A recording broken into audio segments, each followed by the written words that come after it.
बोलो श्री राधा कृष्ण भगवान की जय। ज्येष्ठ शुक्ला सफला एकादशी और इसको निर्जला एकादशी भी कहते हैं। भीमसेन बोले, हे महाबुद्धि पितामह, मेरी बात सुनो। युधिष्ठिर, कुंती, द्रौपदी, अर्जुन, नकुल, सहदेव ने एकादशी को कभी भोजन नहीं किया। वह मुझसे नित्य कहा करते हैं कि भीमसेन, तुम एकादशी को भोजन मत किया करो।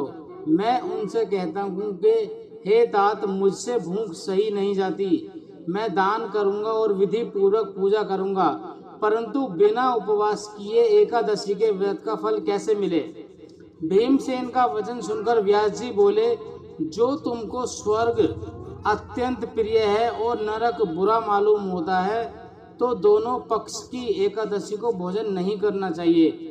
भीमसेन बोले, हे महाबुद्धे, एक बार भोजन करने से भी मुझसे नहीं रहा जाता, फिर उपवास कैसे करूँगा। हे महामुने, वृक नाम का अग्निदेव सदा मेरे पेट में रहता है। जब मैं बहुत अधिक अन्न खाऊंगा तब वह शांत होता है। हे महामुने, मैं एक उपवास कर सकता हूँ जिससे स्वर्ग मिल जाए। उस एक व्रत को मैं विधि पूर्वक करूँगा, इसलिए निश्चय करके एक व्रत बतलाइए जिससे मेरा कल्याण हो। व्यास जी बोले, हे नाराधिप, तुमने मानव धर्म और वैदिक धर्म सुने, परंतु कलयुग में उन धर्मों के करने की शक्ति मनुष्यों में नहीं है। सरल उपाय, थोड़े धन और कम परिश्रम से महाफल प्राप्त होने की विधि मैं तुमसे कहता हूँ, जिसमें सब पुराणों का सार है। जो दोनों पक्ष की एकादशी का व्रत करता है वह नरक में नहीं जाता।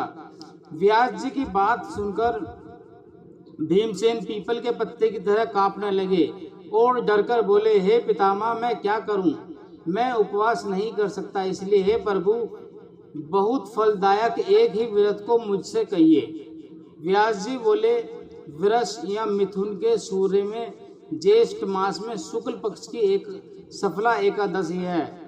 उसका यत्न पूर्वक निर्जल उपवास करना चाहिए। स्नान आमचन में जल का निषेध नहीं है। मासे भर स्वर्ण का दाना जिसमें डूब जाए उतना ही जल आमचन के लिए कहा गया है। वही शरीर को पवित्र करने वाले हैं। गौ के कान की तरह हाथ करके मासे भर जल पीना चाहिए। उससे थोड़ा या अधिक जल पीने से मदिरा पान के समान होता है। और कुछ ना खाएं, नहीं तो व्रत भंग हो जाता है। एकादशी के सूर्योदय से दूसरे दिन के सूर्योदय तक जलपान न करें। ऐसा करने से 12 महीनों की एकादशी का फल उसको बिना यत्न के मिल जाता है।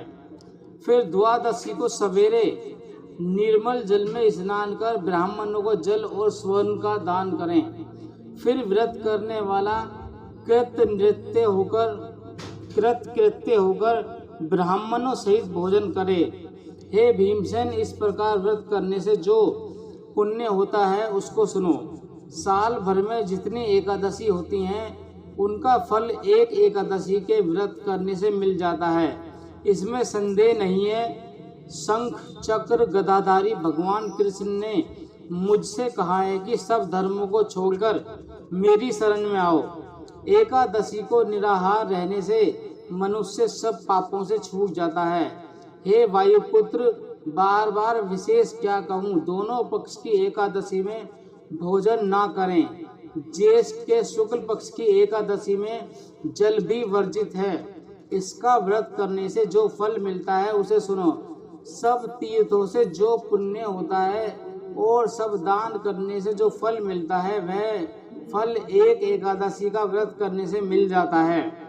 उसी दिन से भीमसेन ने इस निर्जला एकादशी का व्रत किया, तभी से इसका नाम भीमसेन विख्यात हो गया। हे भूपाल, इसी प्रकार सब पापों को दूर करने के लिए तुम भी यत्न पूर्वक इसका व्रत और भगवान की पूजा करो। हे अनंत, हे देवेश, मैं आज आपका निर्जल व्रत करूंगा और दूसरे दिन भोजन करूंगा। इस मंत्र को पढ़कर सब पापों को दूर करने के लिए इंद्रिया वश में करके श्रद्धा पूर्वक व्रत को करूंगा। हे केशव, भगवान को प्रसन्न करने के लिए आमचन के सिवा एकादशी के व्रत में दूसरा जल ग्रहण नहीं करूंगा। इस प्रकार नियम करना चाहिए। द्वादशी के दिन गंध, पुष्प, जल और दीपक से देवताओं के ईश्वर वामन जी का पूजन करना चाहिए। विधि पूर्वक पूजन करके इस मंत्र का उच्चारण करें। हे देवताओं के ईश्वर, हे इंद्रियों के ईश्वर, हे संसार समुद्र से पार करने वाले, जल से भरे हुए कलश के दान करने मुझको परम गति दीजिए। ऐसा कहकर ब्राह्मणों के लिए शक्ति के अनुसार कलश देने चाहिए।